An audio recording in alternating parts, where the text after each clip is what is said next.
Hey, welcome back to Poke's new channel. As always, really appreciate you tuning in. This just came in. This is a beautiful, I need to look up the serial number, but it's a beautiful, beautiful Gibson ES-137. And man, if you find a good one of these, they're really sweet because they're not quite as thick as like a 175, but they seem a little bit thicker than like a 335. I've always loved the Florentine cut like that. It reminds me like of a Birdland or like a 175, you know, or 175T. What's really cool about this guitar too is I don't see a center seam in there, which is rare, and that means that you get a bigger piece of wood going across. You get more resonance, more tone, and this one's got a really nice neck on it too. It's got some meat to the neck, which I love. You get a little bit of you definitely get more tone from a good neck that has some meat on it.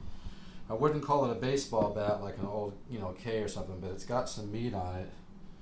It's really, I've got like medium-sized hands. It really feels good, but it also adds, and this three-tone burst is just gorgeous. I like the nice richness of that cherry in there. Man, this guitar has a real nice sound. I'll play it for you in a second here, but I just want to do a short video because I've had a couple people asking me about if I have something like this, and it just came in. So anyway, this is a lot. This guitar will, and what's nice is you got that mahogany center block, which gives you a great sustain and a great tone. Gives you a really beautiful jazz tone, and you get that nice kind of, you get some of the magic of like a great AS-200 John Scofield Ibanez from the lawsuit models. But this guitar can cover a lot of musical ground, and like I said, I love the neck. It's got some nice rounded, got some beef to the neck. Not huge, like an old K, like my Arch Toss, but just, you know, just enough to be give it a little extra tone and feel good in your hands, and nice roundness to it. And these are really nice guitars, so I just wanted to get this on there so people can see it. I just love the guitar aesthetically too. I love the look of that, you know. It's really a gorgeous box. I'll play it for you here in a second. I hope it's around a while. I'd like to record with this, maybe do a couple sessions with it or something. Maybe let some people in my studio use it. I feel like I'm almost getting sometimes I feel like too much light doesn't help me get a good photo.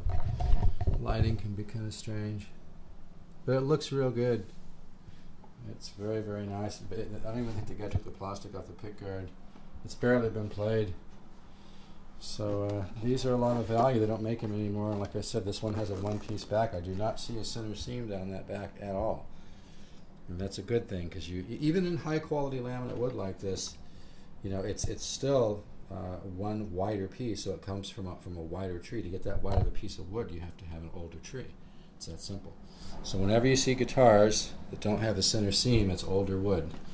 So even if it's a newer guitar, they might have grabbed wood from an older pile, which is way cool.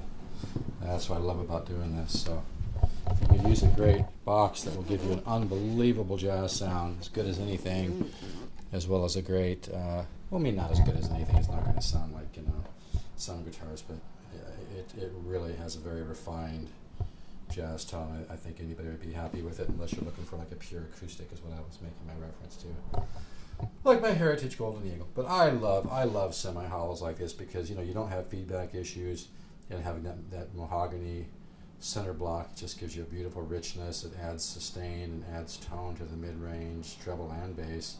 Gives you a nice balance, a nice richness, a nice zing. It's a beautiful guitar, man. So I'll play it for you in a second, but just wanted you to see it. Okay? All right, take care.